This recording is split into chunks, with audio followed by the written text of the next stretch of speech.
నేను అవతల పోలా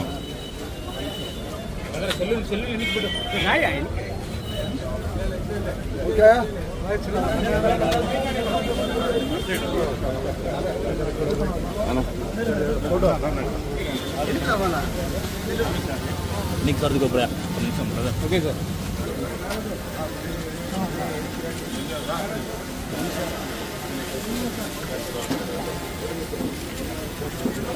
నా సుధాకర్ రవి సార్ ఏముంటుందా బాబు కొద్దిగా సైడ్ మా వెంకటేష్ అన్న కొద్దిగా సైడ్ నా కొద్దిగా సైడ్ నా సైడ్ నా సైడ్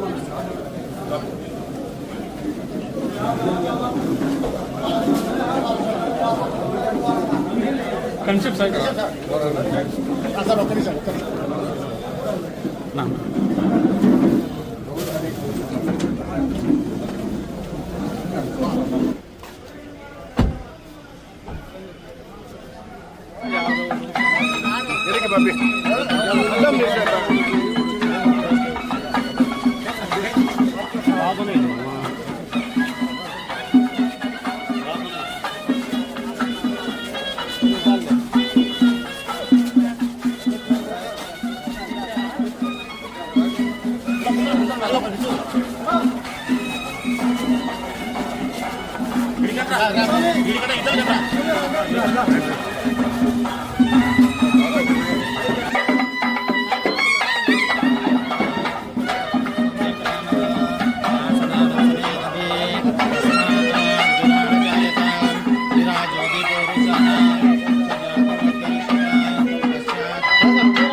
శ్రీకృష్ణ సంపూర్ణ అనుగ్రహ సార్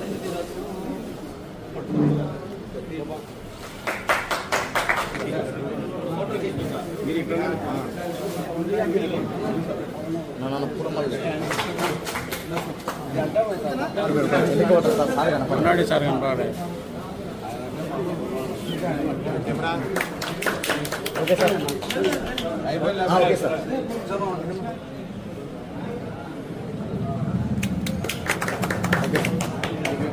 నేను విజయవాడ పోవాలంటే చాలా ఇబ్బందిగా ఉంటుంది. అక్కడ ఉన్నటువంటి అధికారులు అదేవిధంగా మంత్రి గారు స్వయంగా వచ్చి నేను పరిశీలన చేస్తా, ఎమ్మెల్యే గారు ఉన్నారు, సైడ్ రావాలన్నా బెనిఫిషియర్లు ఏ విధంగా ఉన్నారు, వాళ్ళకి ఏ విధంగా అన్యాయం జరిగింది, ఓపికగా ఉండి మీరు చెప్పే మాటలు వాళ్ళు కూడా వింటారు. దయచేసి ఇక్కడ స్టేజ్ కాని వాళ్ళు కూడా ఒక దగ్గర అడ్డం పోతారే అడ్డం పోవాలంటే దయచేసి మీ అభిప్రాయం ఏమన్నా ఉన్నా కూడా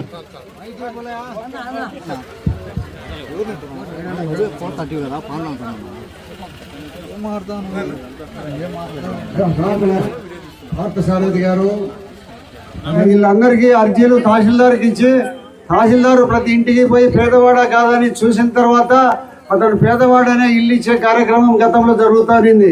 గత ప్రభుత్వంలో అట్లా లేకుండా 23,000 మందికి ఇల్లు కావాలని భూములు కొన్నారు.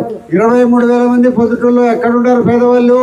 ఆయన స్వార్థం కోసము ఎకరా భూమి మీద 15-20 లక్షల రూపాయలు సంపాదించుకునే దానికోసం 4,473 ఎకరాల భూమి కొని ఓటర్ లిస్టు పెట్టుకొని పేర్లు రాశారు. ఇప్పుడు మీ అందరి పేర్లు ఓటర్ లిస్టులో మళ్ళా నా దగ్గరికి ఈ మధ్య 2 సంవత్సరాల కాలంలో ఒక 100-150 మంది వచ్చినారు. వాళ్ళకు ఇల్లు కావాలని చూస్తే ఆన్లైన్లో చూస్తే వాళ్ళకి ఇల్లు ఇచ్చినట్టుంది. మీకు ఇల్లు ఇచ్చినట్టు తెలియదు, ఇక్కడ స్థలం ఉన్నట్టు తెలియదు, మీ పేరుతో ఇల్లు కట్టనట్టు తెలియదు. ఆ మాదిరిగా డబ్బులు పెట్టి భూమిని కొనేసి హౌసింగ్ డిపార్ట్మెంట్ వారు కూడా మాజీ ఎమ్మెల్యే గారి మనుషులందరూ కూడా ఈ యొక్క 16,000 ఇళ్లను నిర్మించడానికి కోసం మొదలు పెట్టారు. కానీ ఆ 16,000 ఇళ్లలో ఇది పరిస్థితి చూడండి. ఎక్కడైనా ఒక ఇల్లు పూర్తయిందేమో, ఇక్కడ వచ్చి మనుషులు ఉండేదానికి ఉండే పరిస్థితి ఉందా? 362 కోట్ల రూపాయలు మొత్తము ఈ హౌసింగ్ మీద ఖర్చు పెట్టారు. రోడ్లు, కరెంటు, మంచినీటి వసతి ఇవన్నీ అయ్యొక 100 కోట్లు అంటే 472 కోట్ల రూపాయలు ఈ భూముల మీద ఖర్చు పెట్టి మీకు ఇవ్వడం జరిగింది. ఇప్పుడు ఇన్ని కోట్లలో ఒక్క ఈ కాలనీకి నేను ఒక 2 నెలల కిందట వచ్చినాను. ఒక 60 మంది మాత్రమే ఇక్కడ ఉన్నారు. కాబట్టి దీంట్లో మన మాజీ ఎమ్మెల్యే గారు 100 కోట్ల రూపాయలు సంపాదించుకునేదానికి ఇదంతా ఏర్పాటు చేసి ఆయన సంపాదించుకొని పెద్ద షావుకారు అయినాడు తప్పక మీ పేరు చెప్పి వచ్చిన ఇళ్లలో ప్రతి ఇంటికి 1,80,000, 35,000, 2,15,000 మీ పేర్లతో ఇల్లు డబ్బులు తీసుకున్నారు. కానీ ఇక్కడ ఇల్లు ఏమో తయారే కాలే. ఇదే పరిస్థితి. ఈ పరిస్థితిలో ఆయన గత ప్రభుత్వంలో ఉండబడిన ఎమ్మెల్యే గారు అందరూ మీ ప్రజల పేరు చెప్పి మీరు లక్షల కోట్ల రూపాయలు దోచుకోవడం అనేది జరిగింది. కాబట్టి మీరందరూ కూడా ఆలోచించండి. ఏ ప్రభుత్వం, ఇప్పుడు మా ప్రభుత్వం వచ్చింది, మా ప్రభుత్వంలో చంద్రబాబు నాయుడు గారు గ్రామీణ ప్రాంతాలలో 3 సెంట్లు, పట్టణ ప్రాంతాలలో 2 సెంట్లు ఇచ్చి ఇల్లు కట్టించాలనే ప్రయత్నం మేము చేస్తూ ఉంటే మీ అందరి పేర్లు పేదవాళ్ళని దాని లిస్టు కొడితే పేదవాళ్ళని అర్జీలు ఇచ్చిన వాళ్ళని చూస్తే వాళ్ళందరి పేర్లతో ఇల్లు ఇచ్చినట్టుంది. గత ప్రభుత్వం జగన్మోహన్ రెడ్డి గారు దోపిడీ చేశారు రాష్ట్రాన్ని అంతా కూడా. వాళ్ళు మన ముఖ్యమంత్రి దోపిడీ జరుగుతా అంటే మనం ఎందుకు దోపిడీ చేయకూడదని అందరి ఎమ్మెల్యేలు ఈ మాదిరిగా దోపిడీ చేసినారు. పేదవాళ్ళ కోసం నిర్మించిన పేదవాళ్ళు అక్కడ ఉండేదానికి వీలుందే? ఇక్కడ ఎందుకు పేదవాళ్ళ పేరు చెప్పి 100 కోట్ల రూపాయలు దోచేసుకున్నారు? గత ప్రభుత్వం అంతా అవాదిగా జగన్మోహన్ రెడ్డి గారు కూడా లక్షల కోట్ల రూపాయలు దోచేసుకున్నాడు. మాజీ ఎమ్మెల్యే గారు రాచమల్లి శివప్రసాద్ రెడ్డి గారు 100 కోట్లు సంపాదించుకునే దానికోసము ఈ కార్యక్రమం పెట్టి దోచుకున్నారు. కాబట్టి మీరు అందరూ గమనించండి. ఎక్కడ ఎవరు, ఎందుకు ప్రజలకు సేవ చేసేవాడు ఎవరు, నిజంగా సేవ చేసేవాడు ఎవరు, ప్రజల డబ్బు తినేదానికోసం ఎవరో ప్రయత్నం చేస్తున్నారని నిరంతరాయంగా ఉంటే నేను మంత్రి గారికి ఒక సూచన చేస్తున్నాను. ఇవన్నీ నిలబడిపోయిన ఇళ్ళు డబ్బులు తినిపోయినాయి. ఎవరైతే 11 మంది కాంట్రాక్టర్లు వాళ్ళు డబ్బులు తినేసిపోయినారో వాళ్ళందరి మీద కేసులు పెట్టండి. దీనికి బాధ్యులు ఎవరైతే ఇంజనీర్లు ఎవరు ఉన్నారో వాళ్ళ మీద అంతా చర్యలు తీసుకోండి. ఇది ప్రభుత్వం సొమ్ము, సులభంగా మనం విడిచిపెట్టేదాన్ని లేదు. ఇల్లు తినే డబ్బు అంతా మన డబ్బు. మనం బట్ట కొంటే కొనే డబ్బులో కూడా కొనే ప్రతి బట్టలో కూడా గవర్నమెంట్కు డబ్బు పోతుంది ట్యాక్సుల రూపకంగా. ఏదో ఫ్రిడ్జ్ కొంటే డబ్బు పోతుంది, సెల్ ఫోన్ కొంటే డబ్బు పోతుంది. ఇది ప్రజలది డబ్బు. మన డబ్బును తినేశారు 100 కోట్ల రూపాయలు మన మాజీ ఎమ్మెల్యే గారు. కాబట్టి దయచేసి మీరందరూ కూడా ఈ జగన్మోహన్ రెడ్డి గారు కూడా ప్రభుత్వము దోచుకునేదానికి అవకాశం కల్పించింది వాళ్ళ ఎమ్మెల్యేలకు అందరికీ కూడా. ఎవరు ఈయనే కాదు, పక్కన ఉండే వాళ్ళు ప్రతి ఒక్కరూ దోపిడీ చేసినారు ఈ ప్రభుత్వంలో. కాబట్టి మీరందరూ ఏ ప్రభుత్వం మనకు మేలు చేస్తుంది, ఏ ప్రభుత్వం అయితే మనకు శాశ్వతమైన మనకు పిల్లలకు మనకు ఇదే ఈ రాష్ట్రం అభివృద్ధి ఉందని ఆలోచన చేయాల్సిందే కోరుకుంటూ, మరి గౌరవ మంత్రి గారు ఇక్కడ జరిగిన పరిస్థితులను స్వయాన చూసి తెలుసుకునే దానికోసం ఇక్కడికి రావడం జరిగింది. ఇప్పుడు ఈ లేఅవుట్ను ఎమ్మెల్యే మంత్రి గారు పర్సనల్గా అంతకుముందు 2 సార్లు అసెంబ్లీలో కూడా మీ తరఫున ఇన్ని 100 ఎకరాలు ప్రొద్దుటూరులో 480 ఎకరాలు 70 ఎకరాలు కొని ఒక్కరికి కూడా నివాసయోగ్యంగా లేదు. దాదాపు 15,000 ఇల్లు మొదలుపెట్టి కేవలం 100-115 ఇల్లు మాత్రమే పూర్తయినాయి. కాబట్టి వీటిని ఒకసారి పరిశీలన చేసి ఒక ఎంక్వైరీ చేసి పూర్తిగా ఈ గృహ నిర్మాణాన్ని పూర్తి చేస్తే మళ్ళీ పేదలు వచ్చి ఇక్కడ నివసించే దానికి యోగ్యంగా చేయమని చెప్పి రిక్వెస్ట్ చేసినారు. ఆ విధంగా మంత్రి గారు స్వయంగా పరిశీలించడానికి వచ్చినారు.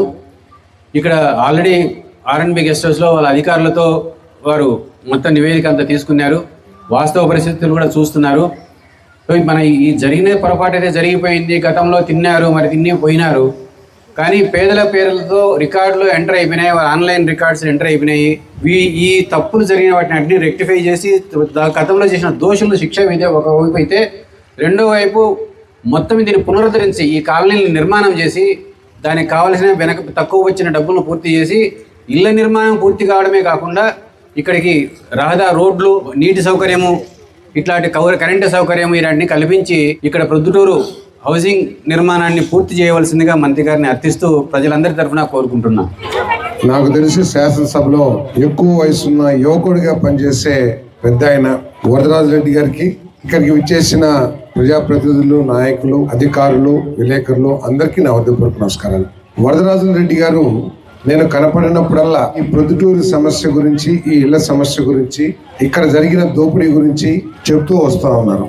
నేను కూడా 2 సార్లు ఇక్కడికి రావాల్సిన ప్రోగ్రాం కూడా అనివార్య కారణాల మూలంగా క్యాన్సిల్ అవ్వడం జరిగింది. మీ అందరికీ కూడా గుర్తుండే ఉంటది, ఇందాక చెప్పారు ఏ పరిస్థితుల్లో ఇక్కడ భూములు సేకరించారు, ఏ విధంగా ఇల్లు శాంక్షన్ చేశారు, ఏ విధంగా దోచేశారు, ఇవన్నీ కూడా వరదరాజరెడ్డి గారు చాలా స్పష్టంగా ఇందాక మాట్లాడేటప్పుడు చెప్పారు. అవన్నీ కూడా వాస్తవాలే. ఆ రోజు అంటే గత ప్రభుత్వం ఏదో చేస్తున్నానని చెప్పడానికి ప్రయత్నం చేసింది తక్కువ, తిన్నది ఎక్కువగా ఆ రోజు కార్యక్రమాలు చేశారని చెప్పేసి మనం చేస్తాను. ఇందాక పొద్దున్నే ఉదయం రాగానే వరదరాజరెడ్డి గారు, మన అన్నారెడ్డి గారు లెక్కలతో సహా నాకు అన్ని కూడా పోసగుచ్చినట్లు చెప్పారు. ఈ పథకాన్ని గత ప్రభుత్వం దోపిడీకి ఒక ఆయుధంగా మలుచుకుందని చెప్పేసి మీ అందరికీ మనం చేస్తాను. నేను ఇల్లు శాంక్షన్ చేస్తామని చెప్పేసి పెద్ద పెద్ద ప్రకటనలు చేసి ఆ ఇల్లు పూర్తవుతున్నాయా లేదా, ఆ ఇల్లు ఇచ్చింది పేదవాళ్ళకి, పేదవాళ్ళ అవసరాల పట్ల, పేదవాళ్ళ కష్టం పట్ల మనం బాధ్యతతో వ్యవహరించాలి అనేది కాకుండా ఏదో జరుగుతుందిలే మనకెందుకులే, వాళ్ళు చూసుకుంటారులే అనే ఒక నిర్లక్ష్య ధోరణితో పేదవాళ్ళ పట్ల వ్యవహరించడం మూలంగా ఇటువంటి సమస్య వచ్చిందని చెప్పేసి మీ అందరికీ మనం చేస్తానని. మన ప్రభుత్వం రాగానే విజిలెన్స్ ఎంక్వైరీ వేయటం, ఎక్కడెక్కడ ఏ విధంగా దోపిడీ జరిగిందని, ఒక సంస్థ అయితే రాక్రేట్ సంస్థ కొన్ని కోట్ల రూపాయలు దోపిడీ చేసి పారిపోయింది. సో ఇవన్నీ విజిలెన్స్ కమిటీ వేసిన తర్వాత ఆ రిపోర్ట్ ఆధారంగా ఎవరెవరైతే మోసం చేశారో, ఈ హౌసింగ్ నిర్మాణాన్ని పూర్తిగా గాలికి వదిలేసి మోసం చేశారో వాళ్ళందరి మీద కూడా క్రిమినల్ చర్యలు తీసుకోమని చెప్పేసి ఇప్పటికి ఆదేశాలు ఇచ్చాం. క్రిమినల్ చర్యలు అంటే పోలీస్ కేసులు పెడతాం. అదేవిధంగా రెవెన్యూ రికవరీ యాక్ట్ కూడా, ఎటువంటి ఆస్తి వాళ్ళ పేరు మీద ఉన్నా కూడా దాని ద్వారా కలెక్టర్ స్వాధీనం చేసుకుని రెవెన్యూ రికవరీ యాక్ట్ ద్వారా కూడా ఆ డబ్బుల్ని వసూలు చేసి పేదవాళ్ళకి న్యాయం చేయండి అని చెప్పేసి కూడా ఈ ప్రభుత్వం ఆదేశాలు ఇచ్చిందని చెప్పేసి మనం చేస్తామని అధికారులు నేను అడిగితే కేవలం ఒక సంస్థ మీదే కేసు పెట్టామని చెప్పారు. మిగతా వాళ్ళ మీద ఏంటంటే వాళ్ళు వచ్చి చేస్తానంటున్నారు సార్, అదేం చెప్పి అంతనా చేస్తానంటున్నారు, జరుగుతున్నాయి అని చెప్పేసి కూడా చెప్తా ఉన్నారు. సో ఇప్పుడు మరి తప్పుకోకుండా మీకు న్యాయం చేయటానికి అన్ని విధాలా కృషి చేస్తామని చెప్పేసి మనం చేస్తాం. ఉదయం నేను రాగానే పీడీని, అదేవిధంగా మన కొండారెడ్డి గారు, వదరారెడ్డి మేమందరం మాట్లాడుతున్నప్పుడు వాళ్ళు చెప్పింది ఏంటంటే, మీరు ఏదైతే డ్వాక్రా డబ్బుల గురించి ఏదైతే చెప్తున్నారో 48 కోట్ల రూపాయలు ఈ మెప్మా ద్వారా మీ అకౌంట్లో నుంచి డబ్బులు తీసుకున్నారు. ఆ డబ్బుల్లో కేవలం 10 కోట్లు మాత్రమే కాంట్రాక్టులకు ఇచ్చారు, 38 కోట్లు మున్సిపల్ కమిషనర్ దగ్గర ఉన్నాయని చెప్పేసి మా పీడీ గారు చెప్తా ఉన్నారు. అంతేనా? ఓకే, ఆయన చెప్తా అంటున్నారు కదా, పీడీ గారు చెప్తున్నారు. తప్పకుండా డిపార్ట్మెంట్ ఎంక్వైరీ చేసి ఆయన చెప్పింది వాస్తవం, మీరు నోట్ చేసుకోండి. ఆయన చెప్పారు 10 crores ఈ హౌసింగ్ నిర్మాణానికి ఇచ్చారు, మిగతా 38 కోట్లు కూడా కమిషనర్ గారి దగ్గర ఉన్నాయని పీడీ గారు చెప్తున్నారు. సరే, వాటి లెక్కలు తప్పకుండా తీస్తామని చెప్పేసి మనం చేస్తాను. ఇప్పుడు నేను మిమ్మల్ని అందరికీ కోరుకునేది ఏంటంటే, ఇప్పుడు ఈ ఒక్క నియోజకవర్గంలోనే దాదాపు 350 కోట్ల రూపాయల వరకు ఖర్చు పెట్టడం జరిగింది పథకం మీద. దాంట్లో 360 కోట్లు దాంట్లో తిన్నారా, ఏం చేశారు ఏంటి అనేది ల్యాండ్ అక్విజిషన్ వరకు జరిగిపోయింది. ఆ స్థలాలు మీకు ఇచ్చారు, రిజిస్ట్రేషన్ అని చెప్పేసి గొప్పగా చెప్పుకొని ఇచ్చారు. ఈ ఇల్లు పూర్తి చేస్తే మీరందరూ ఇక్కడికి రావటానికి సుముఖంగా ఉన్నారా? ఒకసారి చేతి ఎత్తండమ్మా, వస్తారా రారని. ఒకవేళ మీరు వస్తారంటే తప్పకుండా చర్యలు తీసుకుని వాటిని పూర్తి చేస్తానికి ప్రయత్నం చేస్తాం. అవసరమైతే పీడీని అక్కడ పిలిపించుకునే సరే, మీరందరూ సుముఖంతో ఉన్నారు కాబట్టి ఆ కాంట్రాక్టర్ని పిలిపించి పోలీసు చర్యలు తీసుకుని వాళ్ళని కట్టడానికి ఏ విధంగా చర్యలు తీసుకోవాలో తప్పకుండా తీసుకుంటామని చెప్పేసి మనం చేస్తాను. ఏదైతే మీ డిపార్ట్మెంట్ మీ డ్వాక్రా అకౌంట్ నుంచి 35,000 డ్రా చేసి వాళ్ళకి వీళ్ళకి ఇచ్చామంటున్నారో అది మెప్మా ద్వారా కమిషనర్ గారికి చేరింది డబ్బులు. అంతే కదండి, కమిషనర్కి వెళ్తాయా? ఎక్కడికి వెళ్తాయండి 35,000? జాయింట్ అకౌంట్ ఎవరెవరు? ఒక అధికారుల అకౌంట్ కదా, అధికారుల అకౌంట్లోనే మీ 35,000 ముందు వస్తాయి. తర్వాత కాంట్రాక్టర్లకు ఇస్తారు. ఇల్లు ఎప్పుడైతే పూర్తవుతుందో అప్పుడు ఇచ్చే బాధ్యత ఇస్తారు. సరే, ఎవరైనా బాగా కడుతున్నారు, కొద్దిగా ముందిచ్చి తొందరగా కట్టిద్దామని ఆలోచన చేసినా కూడా దాన్ని కూడా కొద్దిగా ఒక ఆలోచనతో దాన్ని పక్కన పెట్టినా ఆ డబ్బులకి తప్పకోకుండా అధికారులు మనకి సమాధానం చెప్పాల్సిందే, చెప్పిస్తాం కూడా అని చెప్పేసి మీ అందరికీ సెవెన్గా మనం చేస్తామని నేను. ఈ 35,000 కంటే ఎక్కువగా మీరు కొంతమంది వ్యక్తుల పేర్లు చెప్పి వాళ్ళకి ఇచ్చామని కొంతమంది చెప్తా ఉన్నారు. దీని మీద పూర్తిగా ఎంక్వైరీ చేసి మరి ఏదో పేరు తిరుపాల్ రెడ్డి, నాగరాజు వీళ్ళంతా కూడా సచివాలయం ఉద్యోగస్తులు అంటున్నారు. ఒకవేళ సచివాలయం ఉద్యోగస్తులైతే ఆర్డీఓ గారు ఇక్కడే ఉన్నారు, వారి మీద వెంటనే చర్యలు తీసుకుని మీరు ఎవరైతే డబ్బులు ఇచ్చారో ఆ డబ్బులకి లెక్కలు చెప్పించే బాధ్యత మేము తీసుకుంటామని చెప్పేసి కూడా మనం చేస్తాను. లేకపోతే వాళ్ళ మీద చర్యలు తీసుకుని ఏ విధంగా రికవరీ చేయాలో కూడా ఆలోచన చేస్తామని చెప్పేసి మీ అందరికీ సెవెన్గా మనం చేస్తాం. మణి గారు, శ్రీ గారు, మీరంతా ఊరిని వచ్చేసి ఏదో ఫోటోలు తీసుకుని వెళ్తాం కాదు. మీరు చెప్పేది ఏంటి? వాళ్ళందరూ కట్టుకుంటలేదు, వాళ్ళందరికీ ఇంట్రెస్ట్ లేదు, వాళ్ళు ముందుకు రావట్లేదు అనేది మీరు చెప్పి తప్పించుకుంటున్నారు. వీళ్ళందరూ కూడా కట్టిస్తే వస్తామని చెప్తున్నారు కాబట్టి మీరు కట్టించకపోతే మీరు కూడా బాధ్యత వహించాల్సి వస్తుంది. నేను మీ అందరూ కూడా చెప్తాను ఎవరెవరైతే అధికారులు ఉన్నారు. మీ వివాహాది శుభకార్యములకు, పుట్టిన రోజులకు, మీటింగులకు అత్యాధునిక సదుపాయాలతో ప్రొద్దుటూరు వాసవి సర్కిల్ వద్ద నుంచి అతి సమీపాన మీకు అందుబాటు ధరలలో happy banquet AC function hall మీకు స్వాగతం పలుకుతుంది.